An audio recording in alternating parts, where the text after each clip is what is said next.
তো কৃষ্ণ ভাবনামৃত হচ্ছে এমন একটি ঘর যেখানে সবাই আশ্রয় পেতে পারে। ঠিক আছে, কিছু কিছু সময় কৃষ্ণ ভাবনামৃতকে তুলনা করা হয় হসপিটালের সাথে, কিছু কিছু সময় তুলনা করা হয় ব্যারাক ব্যারাক বা যেখানে সৈন্যরা থাকে, তার একটা কি বলে সেনানিবাস, মায়ার সাথে যুদ্ধ করার জন্য সেনানিবাস হিসেবে তুলনা করা হয় কৃষ্ণ ভাবনামৃতকে। মাঝে মাঝে হসপিটাল, মাঝে মাঝে আবার এটাকে স্কুল কলেজের সাথেও তুলনা করা হয়, বলা হয় এটা হচ্ছে স্পিরিচুয়াল ইউনিভার্সিটি, এটা হচ্ছে বিশ্ববিদ্যালয় যেখানে পড়াশোনা করানো হবে কিসের বিষয়ে? আধ্যাত্মিকতার বিষয়ে। ঠিক আছে, কিভাবে জনজাগতিক সমস্যার আধ্যাত্মিক সমাধান আমরা করতে পারি সেটা আমরা শিখবো কোথায়? এই কৃষ্ণ ভাবনামৃতের সঙ্গে। কিন্তু দেখুন, আমরা কিন্তু হসপিটালে সবসময় থাকি না। আমরা হসপিটালে থাকি সবসময়, আমরা সেনানিবাসেও সবসময় থাকি না। এমনকি যারা সৈন্য রয়েছে তারাও কিন্তু সবসময় কোথায় থাকে না? সেনানিবাসে থাকে না। অথবা আমরা সবসময় স্কুল কলেজে পড়াশোনা করি না, আমরা দিন শেষে কোথায় আসি?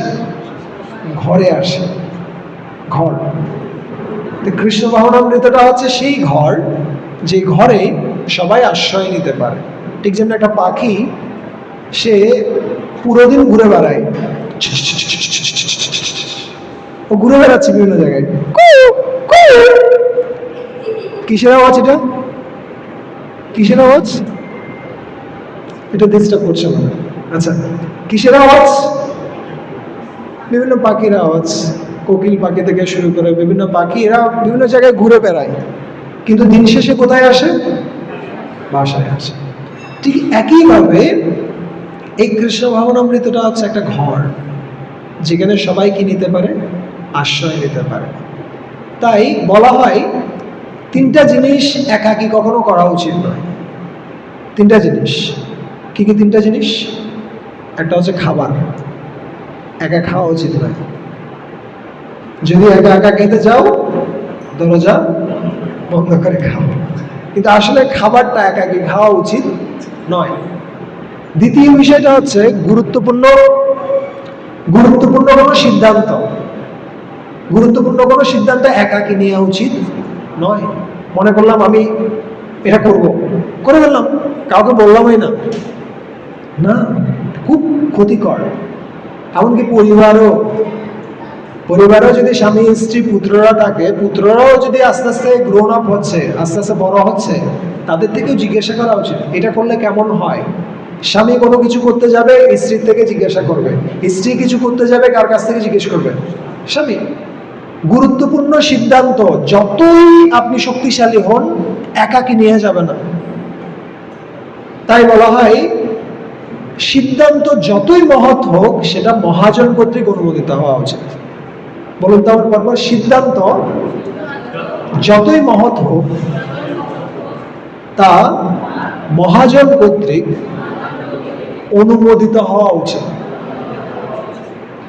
সিদ্ধান্ত যত মহান, আমি অনেক শক্তিশালী ব্যক্তি, কিন্তু তথাপি সিদ্ধান্ত নেওয়ার আগে জিজ্ঞেস করা উচিত।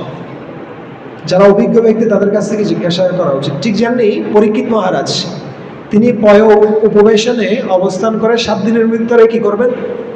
জীবন ত্যাগ করবেন। কিন্তু এই সিদ্ধান্ত তিনি নিজে নিচ্ছেন না, তিনি কাদের থেকে জিজ্ঞাসা করছেন? যে সমস্ত রাজপুরোহিতরা রয়েছেন, ব্রাহ্মণরা রয়েছেন, তাদের সাথে তিনি কি করছেন? আলাপ আলোচনা করছেন। তাই স্ত্রী ডিসিশন নেওয়ার আগে স্বামীর সাথে জিজ্ঞেস করবে, স্বামী স্ত্রী থেকে জিজ্ঞেস করবে, স্বামী স্ত্রী দুজন মিলে আবার কাউন্সিলরের কাছে যাবে, এটা আমরা করতে চাচ্ছি, এটা ভালো হবে কি? এমনকি আমাদের যে সমস্ত তপস্যাগুলো রয়েছে, ধরেন এখন পুরুষোত্তম ব্রত শুরু হয়েছে, পুরুষোত্তম ব্রত বিভিন্ন জন বিভিন্ন কিছু করছে, ভালো, কিন্তু সেটাও জিজ্ঞেস করা উচিত। এমন কিছু যেন করতে না যায় যার ফলে পরিবারে কি হতে পারে? ঝামেলা সৃষ্টি হতে পারে। যেমন ধরেন আপনি হয়তো এখন শুরু করে দিলেন 33 মালা জপ, বুঝলাম আমি, 33 মালা যদি জপ করতে যান, আপনি আসলে অন্যান্য অঙ্গগুলো করছেন কিনা, আপনার ছেলে মেয়েদের ভালোভাবে দেখাশোনা করছেন কিনা, আপনার পরিবারের সবার দেখাশোনা করছেন কিনা, এটা দেখে তারপরে কি করতে হবে? জপ করতে হবে। ব্রহ্মচারীরাও যে 33 মালা জপ করছে তা নয়, কিন্তু আমিও যে 33 মালা জপ করছি তা নয়। যা কিছু করতে যাব তা আগে জিজ্ঞেস করতে হবে, এটা আমি করতে যাচ্ছি ভালো হবে কিনা। তাই তিনটা জিনিস বললাম, একটা বললাম কি, তিনটার মধ্যে দুটো বলেছি, একটা হচ্ছে খাবার একা একা খাওয়া উচিত নয়, তারপর আরেকটা কি বললাম, সিদ্ধান্ত, গুরুত্বপূর্ণ যে কোনো সিদ্ধান্ত। মূলা আলু বেগুন কেনার সিদ্ধান্তের কথা বলছি না আমি। কেউ কেউ কল দেয় পটল কিনবো না নাকি আলু কিনবো, এই সিদ্ধান্তের কথা আমি বলছি না। গুরুত্বপূর্ণ যা সিদ্ধান্ত, সেই সিদ্ধান্ত নেওয়ার আগে কি করতে হবে, জিজ্ঞাসা করতে হবে, ঠিক আছে। তৃতীয় বিষয়টা হচ্ছে দূরে কোথাও ভ্রমণে যাওয়া। যদি আপনি দ্রুত যেতে চান একাকী যান, দ্রুত। ঠিক যেমনি আমি মন্দির থেকে এখানে আসছি, আমাকে দ্রুত আসতে হচ্ছে আধা ঘন্টার মধ্যে, একাকী চলে আসছি আমি যদি কাউকে নিতে যাই, ও এটা নেবে এটা নেবে এটা নেবে, দেরি হয়ে যাবে, আমাকে তাড়াতাড়ি আসতে হবে। দ্রুত যেতে চাইলে একাকী যান, কিন্তু যদি দূরে যেতে চান, দূরে একাকী যাওয়া যাবে, কাদেরকে সাথে নিয়ে যেতে হবে, আশেপাশে যারা আছে তাদেরকে নিয়ে যেতে হবে, অ্যাটলিস্ট একজন দুজন তিনজন চারজন সাথে নিতে হবে, না হলে সমস্যায় পড়বেন। তাই এই কৃষ্ণ ভাবনামৃতটা দ্রুত যাওয়ার প্রতিযোগিতা নয়, দ্রুত এটা হচ্ছে দূরে যাওয়ার একটা বিষয়, অনেক উন্নতি করতে হবে, কিন্তু সেটা কিভাবে করতে হবে, আমাদের সবাইকে সাথে নিয়েই করতে হবে, সবাইকে সাথে নিয়ে। এমনভাবে কথা বলুন যাতে করে মানুষ শুনতে চায়, এমনভাবে শুনুন যাতে করে মানুষ বলতে চায়। কি বলছি আমি, দুটো জিনিস বললাম, একটা বললাম এমনভাবে কথা বলুন যাতে মানুষ শুনতে চায়, এমনভাবে শুনুন যাতে মানুষ বলতে চায়, দুটো জিনিস। আমি আবার রিপিট করছি, আমরা এমনভাবে কথা বলবো যাতে মানুষ শুনতে চায়। কিছু কিছু মানুষ আছে তারা এত কঠিন ভাষায় কথা বলে, মুখ থেকে যেন সবসময় কি বের হচ্ছে, মানে কি বলা যায়, বিষ বের হচ্ছে, এই ধরনের। আবার কিছু কিছু ব্যক্তি বাইরের মানুষের সাথে মধুর ভাষায় কথা বলে, কিন্তু ঘরে ঢুকলেও কঠিন ভাষা শুরু হয়ে যায়। আপনি দেখবেন যে সমস্ত মুদির দোকান রয়েছে, মুদির দোকানে যারাই আসে তাদের সাথে খুব ভালো আচরণ করে, সবাই হাসুন বসুন, আপনার বাড়ির সবাই ভালো আছে, এটা নিন ওটা নিন। তারপরে পাশে যে কি রয়েছে, অ্যাসিস্ট্যান্ট রয়েছে, কাজ করতে পারিস না, সারাদিন বসে বসে থাকিস, কিছু করিস না। কার সাথে? অ্যাসিস্ট্যান্টের সাথে। কিন্তু সে পুরো দিন ধরে কার সাথে থাকবে, কার সাথে থাকবে, অ্যাসিস্ট্যান্টের সাথে থাকবে। তাই যেহেতু ও খারাপ আচরণ করছে কার সাথে, যার সাথে ও পুরো দিন ধরে থাকবে, তার সাথে যেহেতু ও খারাপ আচরণ করছে, তাই ও পুরো দিন ধরে খারাপই থাকবে, ও ভালো থাকার কোনো কি নেই, সুযোগ নেই। তাই আমাদের এমনভাবে আচরণ করতে শিখতে হবে যাতে করে আমাদের আশেপাশে যে 7-8 জন মানুষ রয়েছে তারা যেন আমাদের প্রতি একটা ভালো মানসিকতা উপলব্ধি করে, তারা যেন মনে করে এই ব্যক্তিটা আসলেই হৃদয় থেকে কি ভদ্রলোক। ওই জন্য প্রভুপাদ বলছিলেন যে কৃষ্ণ ভাবনামৃতে যে সমস্ত ব্যক্তিরা আসেন তারা হচ্ছে পূর্ণাঙ্গ ভদ্রলোক। কেমন ভদ্রলোক? পূর্ণাঙ্গ ভদ্রলোক। পূর্ণাঙ্গ ভদ্রলোক মানে হচ্ছে কি বাইরে আর ভিতরে এক। বাইরে যেমন নিয়ে আচরণ করছে মধুর ভাষায়, ভিতরে আসলো সেরকম আচরণ।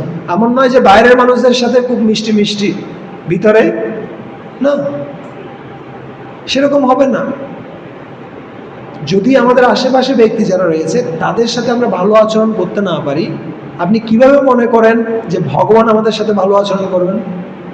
আর আপনি কিভাবে মনে করেন ভগবান আপনাকে চুজ করবে যে এই আমার ধামে আসুক, ও আশেপাশের মানুষের সাথে ভালো আচরণ করছে না কিন্তু ও আমার সাথে ভালো আচরণ করবে? এটা মনে করবে ভগবান? করবে না। তাই কিছু কিছু মানুষ রয়েছে তারা যেখানে যায় সেখানে আনন্দ ছড়ায়, আর কিছু ব্যক্তি রয়েছে তারা যাওয়ার পরে আনন্দ হয়। বুঝতে পারছেন কথাটা? বুঝেন না? এখন বুঝলে আপনারা হাসতেন। এটা হচ্ছে কিছু কিছু ব্যক্তি রয়েছে তারা যেখানে যায় সেখানে আনন্দ ছড়ায়, সে যেখানে যাবে তাদের সাথে খুব ভালো আচরণ করবে, তাদেরকে সহযোগিতা করবে, তাদের সেবা করার প্রচেষ্টা করবে, তাই তারা যেখানে যায় সেখানে আনন্দ ছড়ায়। আর কিছু ব্যক্তি রয়েছে তারা যাওয়ার পরে আনন্দ হয়, গেল, বাঁচা গেল না। কিন্তু আমরা যেন দ্বিতীয় প্রকারের ব্যক্তি না হই। যদি দ্বিতীয় প্রকারের ব্যক্তি হই তাহলে এই প্রীতিপূর্ণ ভক্ত গোষ্ঠী আমরা তৈরি করতে পারবো না। কিন্তু প্রীতিটা শুরু হবে কোথায়? Charity begins at home. আগে ঘর তবে পর। কিন্তু আমি বলবো আগে আগে নিজের সাথে ভালো আচরণ করুন, তারপর আপনি অন্যদের সাথে ভালো আচরণ করতে পারবেন। কিভাবে? যদি আসলে আমরা কি করি, খুব ভালোভাবে সাধনা, খুব ভালোভাবে শ্রীমদ্ ভগবদ গীতা, ভাগবতম আদি শাস্ত্রগুলো অধ্যয়ন করা। আমরা যখন অর্জুন, তারপর আছে হনুমান আদি চরিত্রগুলো দেখব, তারা কিভাবে কঠিন পরিস্থিতির মধ্যেও ভালো আচরণ করেছে, কিভাবে কঠিন পরিস্থিতির মধ্যেও ভগবানের শরণাগত ছিল। এই চরিত্রগুলো যত বেশি আমরা অধ্যয়ন করব তত বেশি আমাদের চরিত্রটাও সে ধরনের হয়। আমার অনেকদিন আগের একটা ঘটনা মনে পড়ে যাচ্ছে। একটা ছেলে তার মাকে কি করেছে, মানে গলায় পেঁচিয়ে ও হত্যা করেছে অল্প কিছু টাকার জন্য। অল্প কিছু টাকা ছেলে চেয়েছে, মা দেয়নি, এই জন্য মেরে ফেলেছে। এবং ওকে জিজ্ঞেস করা হলো যে তুমি যে তোমার মাকে এইভাবে নৃশংসভাবে হত্যা করেছ, এটা তুমি কিভাবে পারলে? তখন ও বলছে, আমি সঞ্জয় দত্তের একটা ছবি দেখেছি, এটা হচ্ছে বাস্তব, অনেক আগের ছবি। আমি এই ছবিটা দেখেছি, এই ছবিটাতে ও ওর মাকে এইভাবে মেরেছে। তো দেখুন, অবচেতনভাবেই আমরা যা কিছু দেখছি, যা কিছু শুনছি, যা কিছু পড়ছি, সেটা কিন্তু কাজ করছে।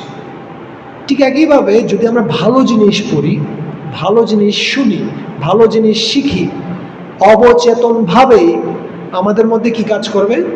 ভালো জিনিসটাই কাজ করবে। ঠিক আছে?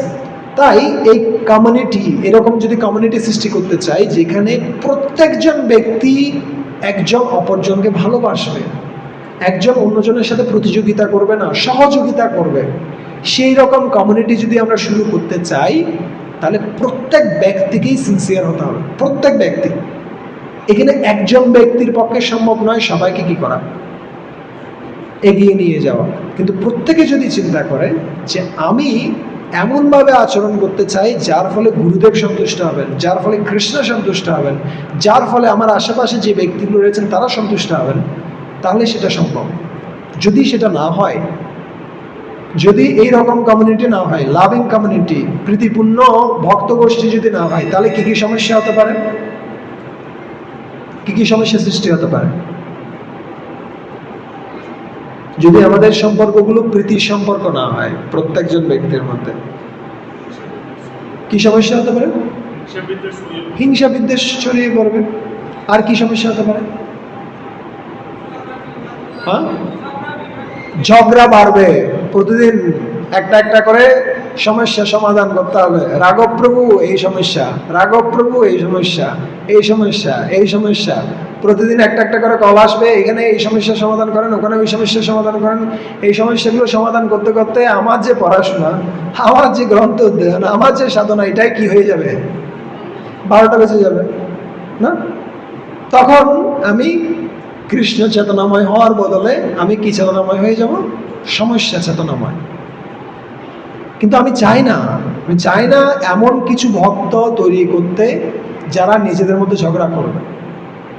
আমরা চাই না এমন কোনো রিপোর্ট আমার কাছে আসুক যেখানে বলা হচ্ছে ওই ব্যক্তিটা এরকম খারাপ আচরণ করেছে, এইরকম করেছে, এরকম করেছে, আপনি কি শিক্ষা দিচ্ছেন? এই ধরনের কথাগুলো যেন আমার কাছে না আসে, তার জন্যই আমরা আগেভাগে কি দিচ্ছি? সেমিনারগুলো দিচ্ছি। কিন্তু সেমিনারগুলো লাইফে কাজে লাগাতে হবে। তো প্রথমে আমরা দেখব শ্রীমদ্ ভক্তিতীর্থ মহারাজ, তিনি ভক্ত গোষ্ঠী গঠনের 4টা নীতি প্রদান করেছেন। এই 4টা নীতি আমরা আজকে আলোচনা করব বাকি আধা ঘন্টা সময়ে। এই 4টা নীতি যদি খুব ভালোভাবে আমাদের জীবনে প্রয়োগ করতে পারি তাহলে আমাদের জীবনটা অনেক সুন্দর হবে। কারা কারা প্রস্তুত আছেন এই 4টা নীতি প্রয়োগ করার জন্য? হরি বল। আমরা জানি না এখনো 4টা নীতি কি, ঠিক আছে? তারপর আমরা দেখব, কিন্তু এই 4টা নীতি খুব পাওয়ারফুল। আমরা আজকে 4টা নীতি দেখব, আগামী দিনটাতে আমরা আরো 7টা বিষয় নিয়ে আমরা আলোচনা করব, ডিটেলস ধাপে ধাপে আমরা এগিয়ে যাব।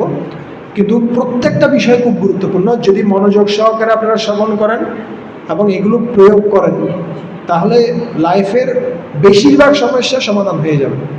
এটা শুধুমাত্র ভক্তি জীবনে নয়। আমি বলছি না যে যারা ভক্ত হয়ে যাবে তারা একদম ধোয়া তুলসী পাতা হয়ে যাবে, আমি এটা বলছি না। কেন বলছি না? কারণ প্রত্যেকের পূর্বকৃত স্বভাব রয়েছে, পূর্বের অভ্যাস রয়েছে। যে পরিবার থেকে সে বড় হয়ে আসে, সেই পরিবারের পিতা মাতা আত্মীয় স্বজনের অভ্যাস রয়েছে। যেমন কোন একটা পরিবারে যদি খুব পরিমাণে ঝগড়াঝাটি হয়, ও যদি কৃষ্ণ ভাবনায়ও আসে, ও ঝগড়াঝাটির মানসিকতাটা রয়ে যাবে। কিন্তু ওই ঝগড়াঝাটির মানসিকতা নিয়ে কৃষ্ণ ভাবনায় থাকা যাবে না। কেন? বেশি দিন যদি আমরা এটা চালিয়ে যাই, এটা কি করবে? অপরাধ সৃষ্টি করবে। আর যখনই আমরা অপরাধ করব, সাথে সাথে আমরা কৃপা থেকে বিচ্যুত হয়ে যাব। অপযোগ রাধা, রাধা রানী হচ্ছে কৃপার অবতার। আমরা কৃপা আসে কার কাছ থেকে? রাধা রানী থেকে।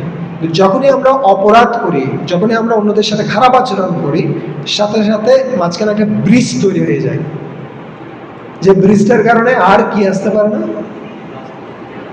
আসতে পারে না। ঠিক যেমনি এখানে ড্যাম দিয়ে দেয় না, এই ফারাক্কা ড্যামের কারণে কি আসছে না? গঙ্গার জল আসছে না, তাই না? একইভাবে যখনই কেউ অপরাধ করে, কেউ যখন খারাপ আচরণ করে, সাথে সাথে একটা ড্যাম পড়ে যায়। ও আর আনন্দ পাবে না।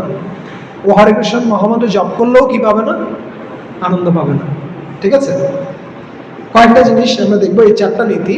প্রথম নীতি হচ্ছে, যার সঙ্গেই দেখা হয় তার সাথে আপনি এমনভাবে আচরণ করুন যেন সেই আচরণের গুণগত মানের উপরেই আপনার আধ্যাত্মিক জীবনের সাফল্য বা ব্যর্থতা নির্ভর করছে।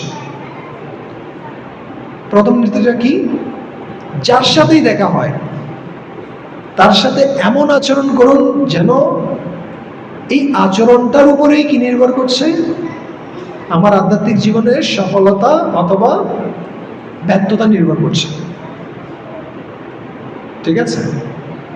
আধ্যাত্মিক জীবন শুধুমাত্র ভগবান এবং ভক্ত নয়। এখানে কি রয়েছে? ভগবান, ভক্ত, গুরুদেব, অন্যান্য ভক্ত, সাধারণ জীব, সবাই রয়েছে। ঠিক আছে? যদি কারোর সাথে আমরা খারাপ আচরণ করছি, এটা কিন্তু ভগবানের সাথে যে আমাদের সম্পর্ক রয়েছে সেখানে কি সৃষ্টি করবে? বাধা সৃষ্টি করবে, সেখানে একটা বাদ দিয়ে দেবে। ঠিক আছে? তাই প্রত্যেকটা আচরণ করার আগে আমাদের কি করতে হবে? চিন্তা করতে হবে। ভাবিয়া করিও কাজ, করিয়া ভাবিও না। যেমনি রাস্তায় যখন আপনি হাঁটেন, আপনি দেখে দেখে পা ফেলেন, তাই না? নাকি পা দেওয়ার পরে দেখেন কোথায় ঢুকলাম? হয় এরকম? যদি পা দেওয়ার পরে দেখি, তাহলে কি হবে? ধরলাম আমি নালায় ঢুকে গেলাম, ঢুকার পরে আমি দেখছি কোথায় ঢুকলাম না। আমাদের মায়াপুর মন্দিরে একজন পূজারী রয়েছেন, প্রভুপাদের সময় থেকে, জননিবাস প্রভু। আপনারা মায়াপুরে যদি যান, ভাগ্যক্রমে দেখতে পারেন, সকালবেলা তিনি আসেন কিসের পরে? ভাগবত ক্লাস বা এই সমস্ত কিছু পরে, মাঝে মাঝে দর্শনার্থীর সময়ও আসেন, মাঝে মাঝে আপনি দেখতে পারেন। কিন্তু কত 50 বছর ধরে তারা কি করছেন? তারা দুবাই রাধা মাধবের সেবা করছেন 50 বছর। তো জননিবাস প্রভুকে যখন কোনো প্রশ্ন করা হয়, প্রশ্নটার সাথে সাথে তিনি উত্তর দেন না, সময় নেন। আপনি চিন্তা করবেন এত সময় লাগে? আমাকে এই প্রশ্ন করলে তো আমি তাড়াতাড়ি কি দিয়ে দিতাম। ও প্রশ্ন শেষ করার আগে আমি কি দিয়ে দিব?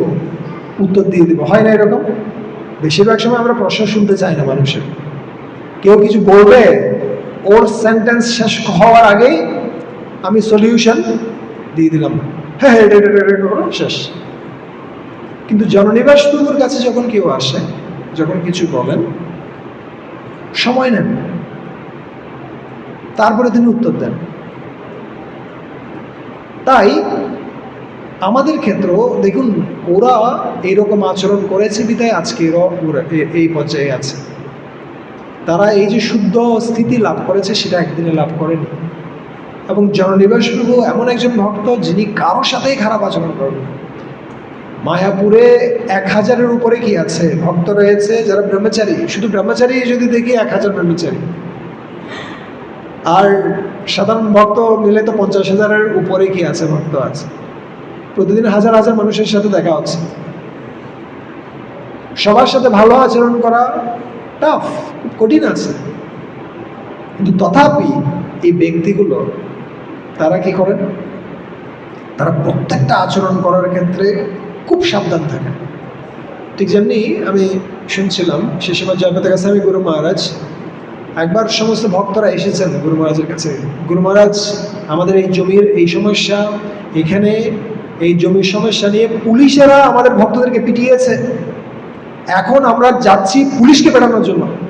ভক্তরা খুব রেগে গেছে, আর কয়েকজন পুলিশকে পিটিয়েছেও তারা, এবং তার ফলে ওখানে রেজিস্ট্রেশন প্রায় বাতিল হয়ে যাবে, এই ধরনের একটা পরিস্থিতি। মানে কৃষ্ণ ভাবনামৃত সংঘ আর ওই জায়গাতে কি করতে পারবে না, মানে কোনো কার্যক্রম চালাতে পারবে না, সব মন্দির বন্ধ করে দিতে হবে। কেন? কারণ পুলিশের উপরে হাত দিয়েছে, এই জন্য সব বন্ধ করে দিতে হবে, এমন একটা পরিস্থিতি সৃষ্টি হয়ে গেছে। আর ওই কথাগুলো শুনে গুরু মহারাজ নিজে ছুটে গিয়েছেন কার কাছে? পুলিশের কাছে। যে পুলিশ কিভাবে এরকম আচরণ করতে পারে, কিভাবে আমাদের ভক্তদের উপর হাত দিতে পারে, এইরকম অনেকগুলো মানে একদম হামকি দামকি করেই গেছেন গুরু মহারাজ। আর যখনই পুলিশের রুমে ঢুকেছেন, সবাই মনে করছে আজকে অবশ্য এমন একটা তুলকালাম কাণ্ড ঘটবে যেখানে সবকিছু শেষ হয়ে যাবে। ঢুকার পরে দেখা যাচ্ছে গুরু মহারাজকে দেখা যাচ্ছে না। কিরে, এত বিশালকায় ব্যক্তি কোথায় গেল? দেখা যাচ্ছে না। পুলিশও যিনি ওসি ছিলেন বা সেখানকার প্রধান ছিলেন, তিনিও দেখলেন কিরে এখন দেখলাম, এখন কোথায় গেল? দেখলেন যে তিনি ফ্লোরের উপর দণ্ডবত প্রণাম করছেন। গুরু মহারাজ দণ্ডবত প্রণাম করছেন কাকে? পুলিশকে। আর পুলিশ দেখে পুরো কি হয়ে গেছে, অবাক হয়ে গেছে। বলছে, স্বামীজি আপনি উঠুন, আপনি বসুন, আপনি কেন আমাকে প্রণাম করছেন? আমার উচিত আপনাকে প্রণাম করা, আপনি বসুন। তখন বসিয়েছে, বসার পরে তখন গুরু মহারাজ বলছেন, আপনি কেন আমাদের ভক্তদের সাথে এরকম খারাপ আচরণ করছেন? আপনি তাদেরকে সহযোগিতা করতে না পারেন, কিন্তু আপনি তো নিরপেক্ষ থাকতে পারেন অন্ততপক্ষে। তখন এই কথাগুলো শুনে তখন পুলিশ বলছেন যে আপনি এত ভালো, কিন্তু এই ভক্তগুলো এরকম কেন? এই কয়েকজন ভক্ত আমাদের পুলিশদের সাথে এরকম খারাপ আচরণ করলো কেন? এটা কিভাবে সম্ভব হয়? আর আপনার মতো একজন ব্যক্তি যেহেতু আমার কাছে এসেছেন, আজকে আমি এই বিষয়গুলো সলভ করে দিচ্ছি, কিন্তু এইরকম ঘটনা যেন পুনরাবৃত্তি না হয়। তো এই কথাটা বলার পেছনে উদ্দেশ্য আছে, কোথায় গুরু মহারাজ, কোথায় একজন সাধারণ পুলিশ অফিসার যে কিছুই করে না, ও জীবনে একবার হরে কৃষ্ণ মহামন্ত্র জপ করছে কিনা তারও কোনো কি নেই, নিশ্চয়তা নেই, কিন্তু গুরু মহারাজ গিয়ে তাকে কি করছেন? প্রণাম করছেন। তার ফলে কি গুরু মহারাজ ছোট হয়ে গেছেন? হ্যাঁ, ছোট হয়েছেন? তিনি আরো কি হয়ে গেছেন? বড় হয়ে গেছেন। তো যে কোনো সংঘর্ষে খারাপ আচরণ করাটা সবাই পারে, কিন্তু খারাপ ব্যক্তির সাথেও ভালো আচরণ করাটা সেটা সবাই পারে না। খারাপ ব্যক্তির সাথে খারাপ সবাই করতে পারে, ভালো ব্যক্তির সাথে ভালো সবাই করতে পারে, কিন্তু খারাপ ব্যক্তির সাথেও যে ভালো আচরণ করতে পারে তিনি হচ্ছেন যথার্থ ভক্ত। কি উদাহরণ রয়েছে এরকম, যিনি খারাপ ব্যক্তির সাথেও ভালো আচরণ করেছিলেন? প্রহ্লাদ মহারাজ। প্রহ্লাদ মহারাজের পিতা হিরণ্যকশিপু তাকে বধ করার জন্য সব ব্যবস্থা করছে, কিন্তু প্রহ্লাদ মহারাজ তিনি প্রার্থনা করছেন তার পিতার জন্য। কার কাছে? নৃসিংহদেবের কাছে প্রার্থনা করছেন যে হে ভগবান। নৃসিংহদেব বলছেন তুমি আমার কাছ থেকে কিছু বর চাও। তখন প্রহ্লাদ মহারাজ বলছেন আমার কোনো কিছু চাওয়ার নেই, আপনি যদি দিতে চান তাহলে আমার হৃদয়টা একটু শুদ্ধ করে দিন। বলছে তোমার হৃদয় এমনিতে শুদ্ধ আছে, তথাপি তুমি কিছু চাও? তখন বলছে যদি আপনি কিছু দিতে চান তাহলে আপনি কৃপাপূর্বক আমার পিতাকে একটু উদ্ধার করুন। তখন ভগবান নৃসিংহদেব বলছেন, খুব সুন্দর কথা বলছেন, যেটা আমি অনেকবার বলেছি হয়তো, তিনি বলছেন, আমার পরপর বলতে পারেন, ত্রিসপ্তমী পিতা পুত পিতৃবি সহ দেহ নগ সাধুষ্য কুলে জাত ভবান বৈকুল পাবন। বলছে ত্রিসপ্তমী, 3 গুণ 7, 21 কুল।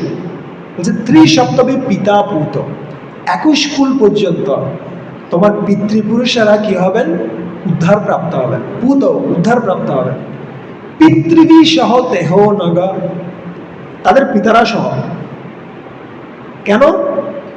ইয়ৎ সাধু ঐশ্য কুলে জাত, তোমার মতো সাধু যেই কুলে জন্মগ্রহণ করেছে, ভবান বৈ কুল পাবন, একজন মাত্র ভক্ত সমস্ত কুলকে কি করতে পারে?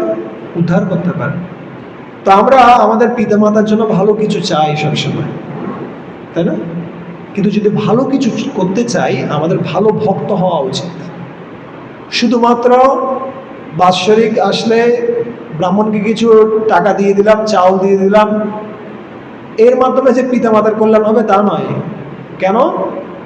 কারণ আগের সময়ে যে সমস্ত ব্রাহ্মণেরা ছিল, তাদের কথাই আগুন ধরত, কথাই আগুন ধরত। এখনো আগুন ধরে, কিন্তু এটা সিগারেটের আগুন, ঠিক আছে? তাই সে মন্ত্রগুলো কার্যকর না। তাই যদি আমরা সঠিক কিছু করতে চাই, তাহলে আমাদের নিজেদের একজন ভালো ভক্ত হওয়া উচিত। যদি আমরা ভালো ভক্ত হই, পিতৃকুল মাতৃকুল, আমরা গতদিন দেখছিলাম শ্বশুরকুল, মায়েরা 3 কুল, পিতৃকুল মাতৃকুল শ্বশুরকুল, আর প্রভুজিরা 2 কুল, পিতৃকুল মাতৃকুল, উদ্ধার করে দিতে পারে, ঠিক আছে? তো বিষয়টা হচ্ছে, প্রহ্লাদ মহারাজের সাথে এত খারাপ আচরণ হয়েছে, কিন্তু প্রহ্লাদ মহারাজ কি করছেন? তিনি প্রার্থনা করছেন। এ হচ্ছে সাধু। সাধু সবসময় ক্ষমা পরায়ণ। সাধু অন্যদেরকে কি করেন? সাহায্য করেন, কিন্তু সাহায্যের বিনিময়ে তিনি কিছু আশা করেন না। আর কে ছিলেন এরকম, যাদের সাথে খারাপ আচরণ করা হয়েছে কিন্তু তারা ভালো প্রত্যাশা করেছেন? হ্যাঁ, নিত্যানন্দ প্রভু। নিত্যানন্দ প্রভুকে কি করেছেন? কলসি দিয়ে আঘাত করেছেন জগায় মাদায়। কিন্তু সেই নিত্যানন্দ প্রভু প্রার্থনা করছেন কার কাছে? মহাপ্রভুর কাছে, এই 2জন ব্যক্তিকে আমাকে কি দাও, ভিক্ষা দাও। এখন যে সময়টাতে তুমি অবতীর্ণ হয়েছ, এখন অস্ত্র ধারণ করার সময় নয়, তুমি এই 2টো প্রাণকে আমাকে ভিক্ষা দাও। তো আমাদের পক্ষে কি আসলেই কখনো সম্ভব হয় যারা আমাদের সাথে খারাপ আচরণ করছে তাদের জন্য প্রার্থনা করা? এটা চিন্তারও অতীত। কিন্তু যখন আমরা এই স্তরে আসব, যখন আমরা সত্যিকার অর্থে আমাদের আশেপাশে যে সমস্ত ব্যক্তিরা রয়েছে তাদের সাথে প্রত্যেকটা আচরণে খুব সতর্ক হব, যে এই আচরণটার উপর নির্ভর করছে আমার আধ্যাত্মিক জীবনে আমি উন্নতি করব না অবনতি করব, ঠিক আছে? প্রথম নীতি। দ্বিতীয় নীতি হচ্ছে সর্বোচ্চ ভালোবাসার মান। আপনি যাকে সবচেয়ে বেশি ভালোবাসেন তার কথা চিন্তা করুন, এবং সেই একই মানের ভালোবাসা দিয়ে প্রত্যেক ব্যক্তির সাথে আচরণ করার আকাঙ্ক্ষা করুন। চিন্তা করুন তো, এমন কোনো ব্যক্তি যাকে আপনি খুব বেশি ভালোবাসেন? প্রত্যেকের লাইফে আছে কি না এমন কোনো ব্যক্তি? কোনো না কোনো ব্যক্তি আছে, কিন্তু ব্যক্তিগুলো পরিবর্তন হয়। যেমন একটা ছোট বাচ্চা, ওর জন্য একমাত্র ভালোবাসার বিষয় হচ্ছে কি? মা। কিন্তু সেই বাচ্চাটাই যখন টিনেজার হয়ে যাবে, 13, 14, 15, 16 হয়ে যাবে, এর ভালোবাসার বিষয় কিন্তু আর মা থাকে না। ওর ছেলে হলে মেয়ে, মেয়ে হলে ছেলে, অন্য লিঙ্গের প্রতি তার কি হয়? আকর্ষণ জন্মায়। আবার সেই ছেলেটাই যখন বিবাহ করবে, তখন ভালোবাসার কেন্দ্রবিন্দুটা হয়ে পড়ে কি? তার যে স্ত্রী, অথবা স্ত্রী থেকে যে সন্তান আসবে, সন্তান। আবার সেই সন্তান যখন বড় হবে, তখন ভালোবাসার কেন্দ্র কিন্তু অন্যদিকে ছড়ায়। তাই একই ব্যক্তিকে কিন্তু আমরা সারা জীবন ধরে ভালোবাসি না। এমনকি ভালোবাসলেও ভালোবাসার মধ্যে কি রয়েছে? তারতম্য রয়েছে, পার্থক্য নিরূপিত হয়। কিন্তু যে পর্যায়ে আছি আমরা, সেই পর্যায়ে থেকে চিন্তা করুন যে কোনো না কোনো ব্যক্তিকে আমি সবচেয়ে বেশি ভালোবাসি, তাই না? তো সেই রকম ভালোবাসার মান দিয়ে অন্যান্য ব্যক্তিদেরকেও যেন আমি ভালোবাসার বা সেবা করার আকাঙ্ক্ষা করি। এখানে শব্দটা ব্যবহার করা হয়েছে আকাঙ্ক্ষা করা। সবাইকে যে আমি সমানভাবে ভালোবাসতে পারবো সেটা নয়, কারণ আমি কি নই, আমি ভগবান কৃষ্ণ নই। ভগবান রসরাজ, তিনি সবাইকে সমানভাবে কি করতে পারেন, ভালোবাসতে পারেন। যে তার কথা শুনে না তাকেও ভালোবাসেন, যে তার কথা শুনে তাকেও ভালোবাসেন, সবার জন্যই কিন্তু ব্যবস্থা রাখছেন। ঠিক নাস্তিকরা, যারা নাস্তিক রয়েছে, তাদের খাবার দাবারের ব্যবস্থা ভগবান করছেন না? করছেন। কিন্তু আমরা সেই পর্যায়ে পারবো না। কিন্তু পারবো না বলে একদমই পারবো না তা নয়, আমরা যে পর্যায়ে রয়েছে সেখান থেকে চেষ্টা করতে পারি। দেখুন, আমি হয়তো আপনি আপনার ছেলেকে খুব বেশি ভালোবাসেন, অথবা হয়তো আপনি আপনার স্বামীকে খুব বেশি ভালোবাসেন, অথবা আপনি হয়তো আরেকজন নিকটস্থ ব্যক্তিকে আপনি ভালোবাসেন। তো ওই রকম ভালোবাসার মান দিয়ে অন্যান্য ব্যক্তিদের সাথে আচরণ করার প্রচেষ্টা করুন।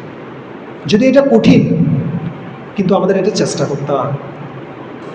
যেটা পরমাত্মা সবসময় আমাদেরকে ভালোবাসেন। বিশেষ করে একাদশ স্কন্ধে খুব সুন্দর একটা শ্লোক রয়েছে, যেখানে বলা আছে, সন্তম সমীপে রমণম রতিপ্রদম বিত্তপ্রদম নিত্যমিমম বিহায় মোহপ্রদম দুঃখ ভয়াদি শোকম।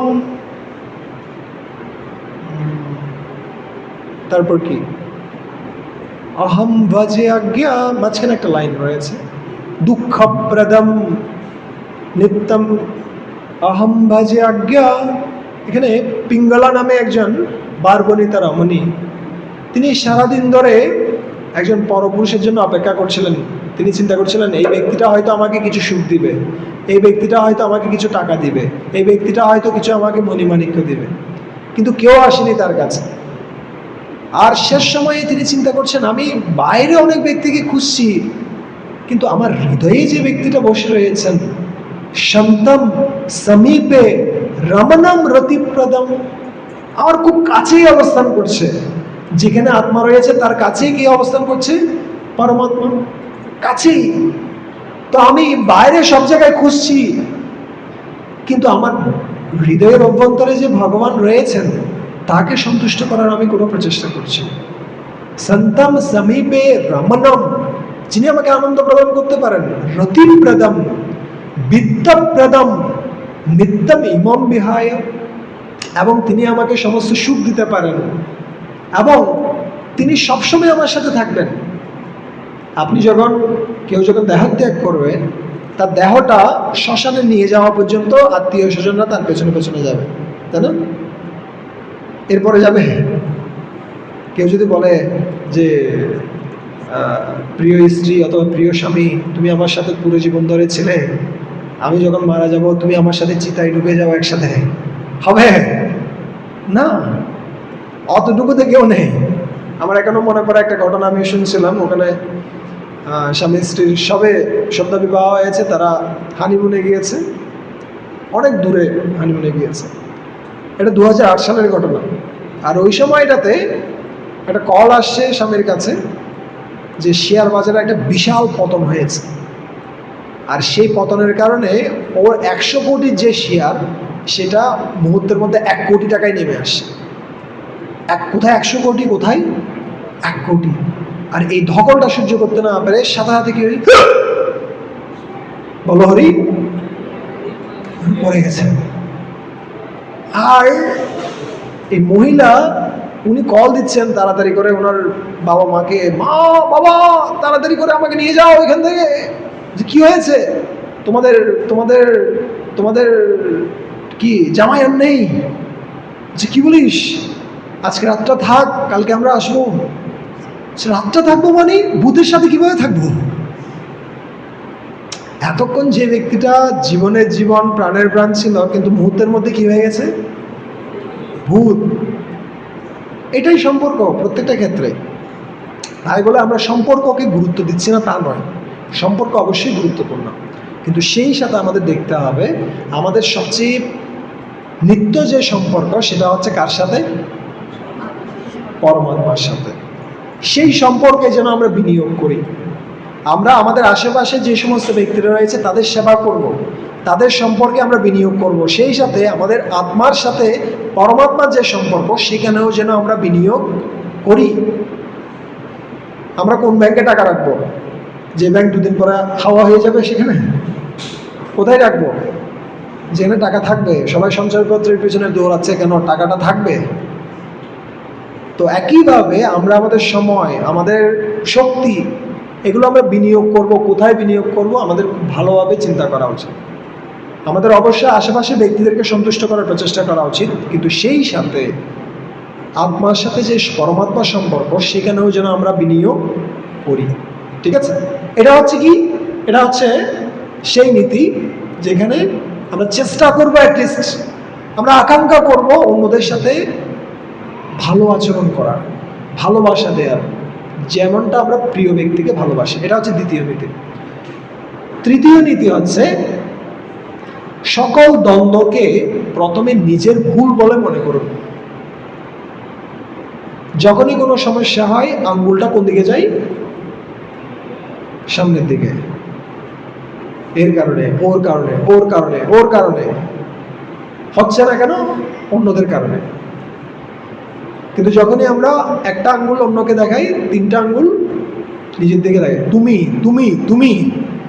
আমি যখন বলি তুমি, তোমার কারণে এটা হয়েছে, সাথে সাথে কিন্তু অন্য তিনটা আঙ্গুল দেখাচ্ছে ও না, তুমি, তোমার কারণে সমস্যা না।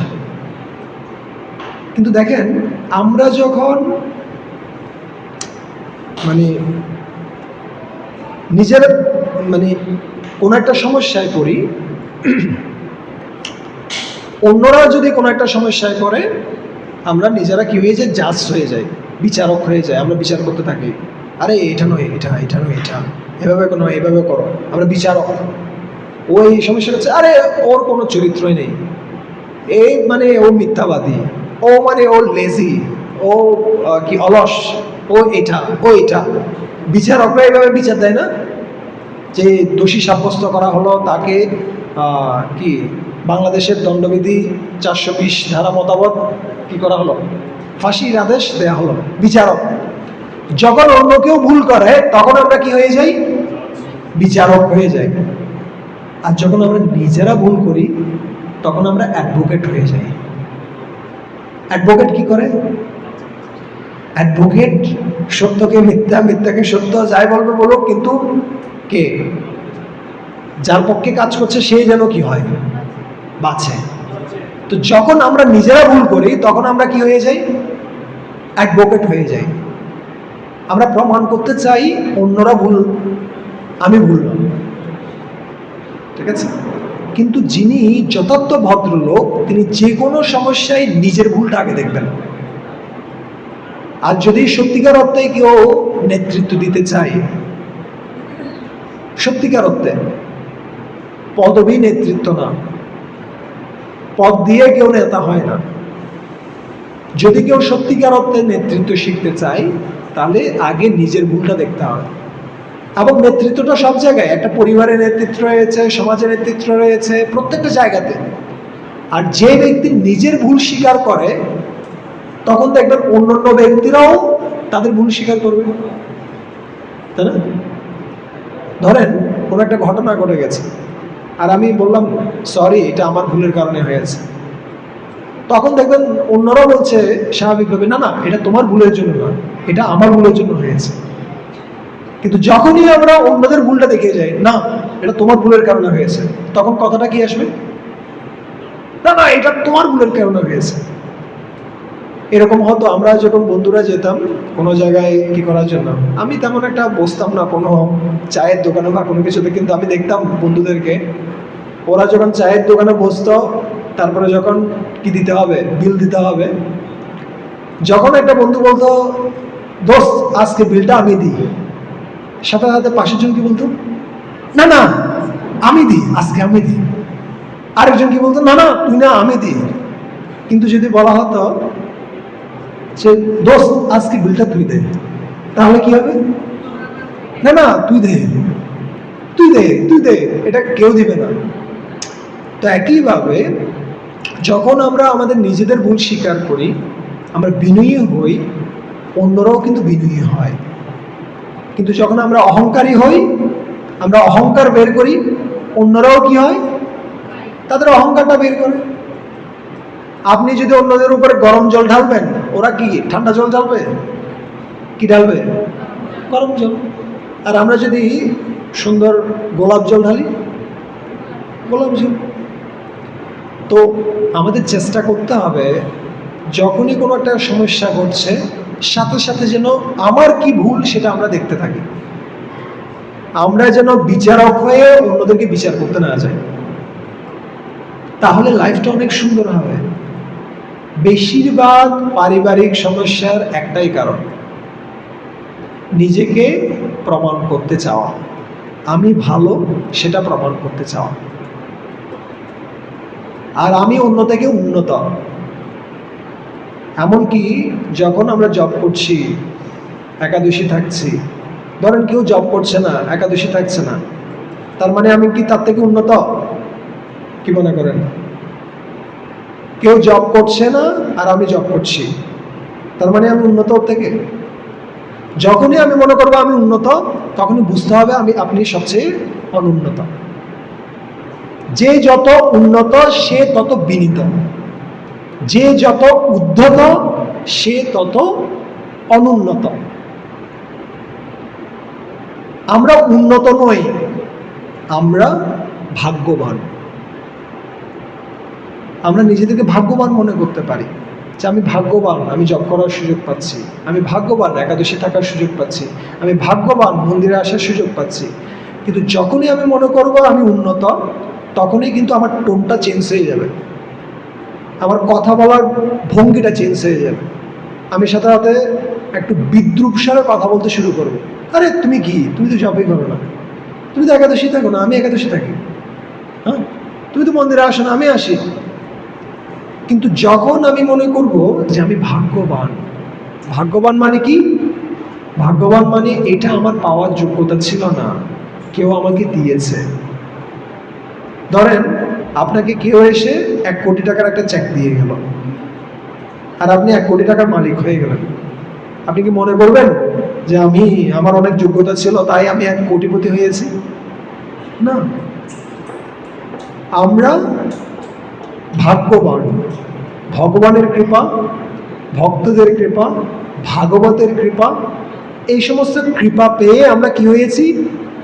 ভাগ্যবান হয়েছি। কিন্তু আমরা কি নই?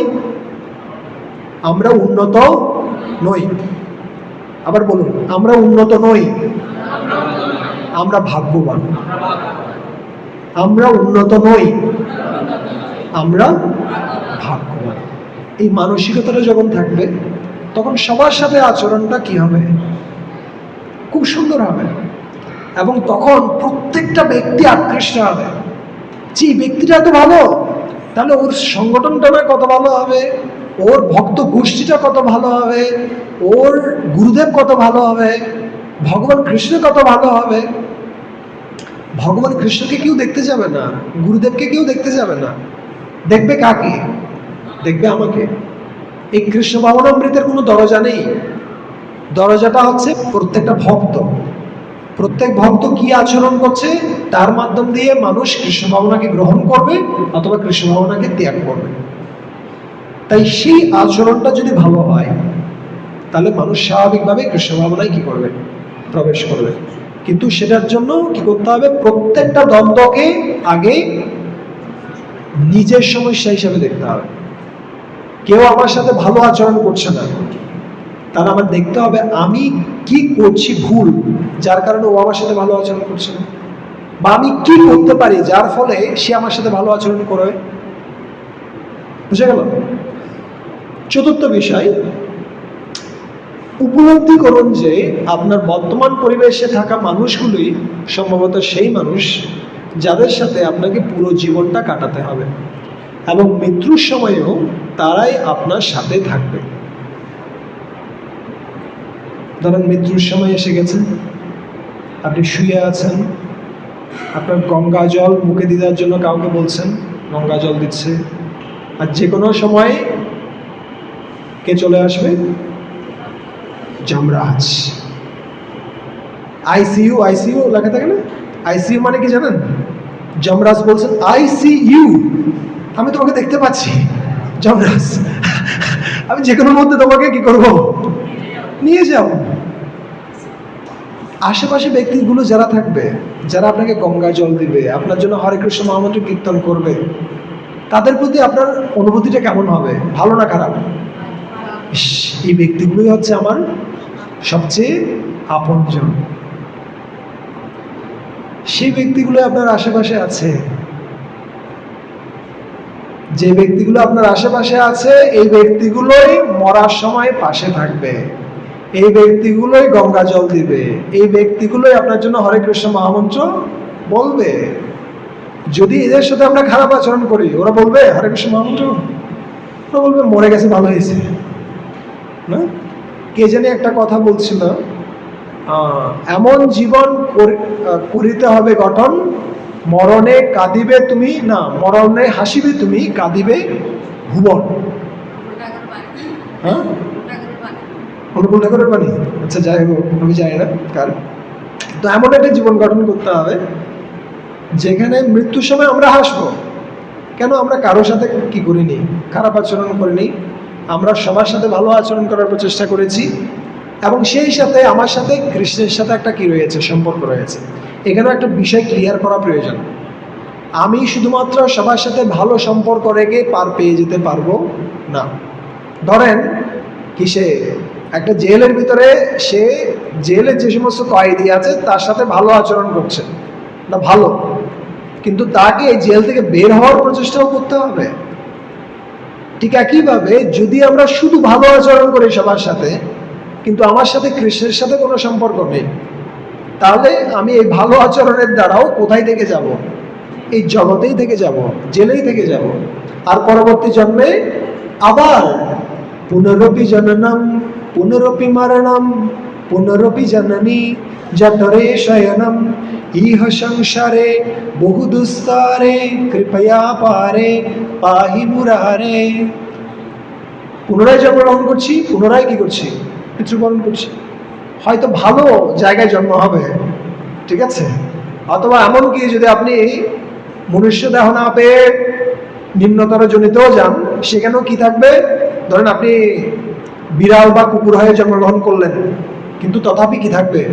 একটা মালিক থাকবে যে টাইম টু টাইম খাওয়াবে, মানে কি করবে? আদর করবে, ভ্যাকসিন দিবে, ঠিক সময়ে সব কিছু করবে।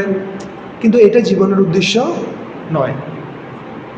আমাদের একদিকে এখানকার মানুষ যারা রয়েছে তাদের সাথে ভালো আচরণ করতে হবে, তার সাথে সাথে কার সাথে সম্পর্ক করতে হবে?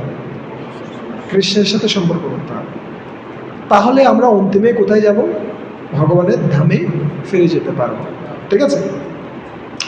তো প্রত্যেকটা মুহূর্তে আমাদের চিন্তা করা উচিত, আশেপাশে যে ব্যক্তিগুলো রয়েছে তারাই আমার কিসের সময় থাকবে? মৃত্যুর সময় থাকবে। তাই এমন কোনো আচরণ করা যাবে না যার ফলে মৃত্যুর সময় সে আমার জন্য হরে কৃষ্ণ মহামন্ত্র কীর্তন করবে না, অথবা এমন কিছু করা যাবে না যার ফলে সে আমার মুখে একটু গঙ্গা জল দিবে না। আর মৃত্যু কখন আসবে? কখন আসবে? 100 বছর পর? হ্যাঁ, যে কোনো সময়। তাহলে আমাদের আচরণগুলো কেমন করতে হবে? আরো বছর 2-1 যাক, 5-6 বছর, 10 বছর যাক, তারপরে গিয়ে আমি কি করব? সবার সাথে ভালো আচরণ করব? হবে না। তারপরে গিয়ে আমি ভালো ভক্তি করব? এখন ভক্তি করার প্রয়োজন নেই। ভক্তিটা কখন? আরো 5-10 বছর যাক না। আমাদের গ্র্যাজুয়ালি ইমপ্রুভ করা হচ্ছে, কিন্তু সেটা যেন স্লো না হয়ে যায় খুব বেশি পরিমাণে। বুঝতে পারছেন? আমরা চাই একজন ব্যক্তি কৃষ্ণ ভাবনায় ধীরে ধীরে উন্নতি করুক, কিন্তু ধীর গতিটা যেন এত ধীর না হয়ে যায় ও আর এগোচ্ছে না, সেরকম যেন না হয়। ঠিক আছে?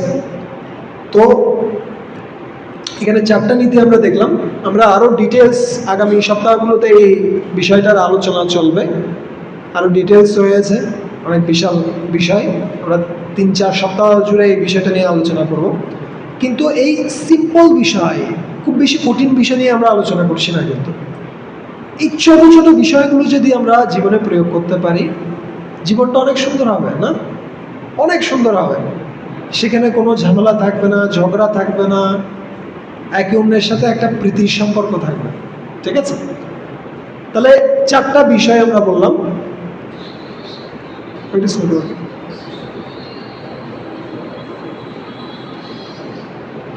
প্রথম নীতিটা কি দেখলাম? আমাদের আচরণের উপরে কি নির্ভর করছে? আধ্যাত্মিক জীবনের সাফল্য অথবা ব্যর্থতা নির্ভর করছে। দ্বিতীয়টা হচ্ছে কি, আপনি যে ব্যক্তিকে সবচেয়ে বেশি ভালোবাসেন সেই রকম ভালোবাসা দিয়ে অন্যদের সাথে আচরণ করার প্রচেষ্টা করুন। ঠিক আছে? তৃতীয়টা হচ্ছে, যে কোনো সমস্যা ঘটবে নিজের দিকটা আগে দেখুন, নিজের কোথায় ফল্ট, নিজের কোথায় সমস্যা সেটা আগে দেখুন। ঠিক আছে? আর সর্বশেষ হচ্ছে, যে ব্যক্তিগুলোর সাথে আপনি আছেন তারাই আপনার মৃত্যুর সময় পর্যন্ত থাকবে। তাই এমন কোনো আচরণ করবেন না যার ফলে কি হতে পারে, ব্যক্তিটা আপনাকে গঙ্গা জল তুলসী পাতা দিবে না, আরো বলবে মরে গেছে, ভালো হয়েছে, বাবা অনেক চালিয়েছে, বাঁচছি কোনো রকমে গেল, সেরকম যেন না হয়। প্রত্যেকটা ব্যক্তি যেন উপলব্ধি করে যে না, এই ব্যক্তিটা অনেক ভালো ছিল, এই ব্যক্তিটা আমার জীবনে অনেক অবদান রেখেছে, ব্যক্তিটা অনেক সাহায্য আমাকে করেছে। ঠিক আছে? এভাবে আমরা পূর্ণাঙ্গ ভদ্রলোক হতে পারব। আর যখন ভদ্রলোক হব তখন সেখানে প্রীতি থাকবে। এখানে যদি আমরা 100টা কুকুর নিয়ে আসতাম, কি মনে হয় এরা একে অপরের সাথে প্রীতি করবে? একে অপরের সাথে আলিঙ্গন করবে? হ্যাঁ, হ্যান্ডশেক করবে? করবে? কি করবে এরা? কি করবে? ঝগড়া করবে, মারামারি করবে, ঘেমেও করবে পুরো দিন ধরে। না? তো আমরাও কৃষ্ণ ভাবনায় এসে গেছি। তো এখন আমাদের পূর্বের যে কুকুর প্রবৃত্তিগুলো রয়ে গেছে, যেগুলো আমাদের পূর্ববর্তী জন্মের অথবা পূর্ববর্তী সময়ের, সেই প্রবৃত্তিগুলো ফেলে দিতে হবে, সেগুলোকে পরিত্যাগ করে আমাদের পূর্ণাঙ্গ ভদ্রলোক হতে হবে। আর পূর্ণাঙ্গ ভদ্রলোক মানে সে নিজে নিজের দায়িত্বগুলো খুব ভালোভাবে সম্পাদন করে এবং সে অন্যকে সাহায্য করে তাদের দায়িত্বগুলো সম্পাদন করতে। ঠিক আছে? নিজে চিন্তা করুন আমার কি কি দায়িত্ব রয়েছে। যিনি প্রভু রয়েছেন তার চিন্তা থাকবে আমার কি কি দায়িত্ব রয়েছে পরিবারের। যিনি মাতাজি রয়েছেন তার কি কি দায়িত্ব রয়েছে সেটা আমাদের চিন্তা করা উচিত। দায়িত্বগুলোতে যেন কোনো অবহেলা আমরা না করি। সেই সাথে দায়িত্ব খুব ভালোভাবে পালন করছি বলে যে আমি ভক্তি করব না, তাও যেন না হয়। ঠিক আছে? ওই জন্য নারদ মুনি তিনি গেছেন যুধিষ্ঠির মহারাজের কাছে। তিনি গিয়ে বলছেন, মহারাজ আপনি কি ধর্ম করতে গিয়ে অর্থকে বাদ দিচ্ছেন? আবার অর্থকে বেশি গুরুত্ব দিতে গিয়ে আপনি কি ধর্মকে বাদ দিচ্ছেন? নাকি আপনি ধর্ম অর্থ উভয়টাকে বাদ দিয়ে কামাচারে লিপ্ত হয়েছেন? 3টা জিনিস বলছি কিন্তু এখানে। একটা বলছি কি, ধর্ম করতে গিয়ে কাকে বাদ দেয়া? অর্থকে বাদ দেয়া। তার মানে কি, আমরা যখন খুব ভালোভাবে ধর্ম করছি, খুব ভালোভাবে ষোলমালা জপ করছি, একাদশী করছি, ব্রত করছি, ধর্ম করছি, ধর্ম করতে গিয়ে যেন অর্থ মানে এই ক্ষেত্রে কাজ করবে আমাদের যে দায়িত্বগুলো রয়েছে, স্টুডেন্ট হিসেবে পড়াশোনা করা, একজন চাকরিজীবী হিসেবে ভালোভাবে চাকরি করা, একজন গৃহিণী হিসেবে ঘরটাকে সামলানো, এগুলোকে যেন কি না দিই, বাদ না দিই। আবার অর্থকে বেশি প্রাধান্য দিতে গিয়ে যেন ধর্মকে বাদ না দিই। যেমন আমি খুব অর্থকে প্রাধান্য দিচ্ছি, আমি আমার দায়িত্বগুলো খুব পালন করছি, কিন্তু আমি জব করছি না, একাদশী থাকছি না, বা আমি ভক্ত সঙ্গ করছি না, লাভ নেই। অথবা ধর্ম অর্থ দুটোকে বাদ দিয়ে আমি দায়িত্বও পালন করলাম না, আমি ভালোভাবে ভক্তিও করলাম না, আমি কি করছি? কামাচারে লিপ্ত রয়েছি। কিসে?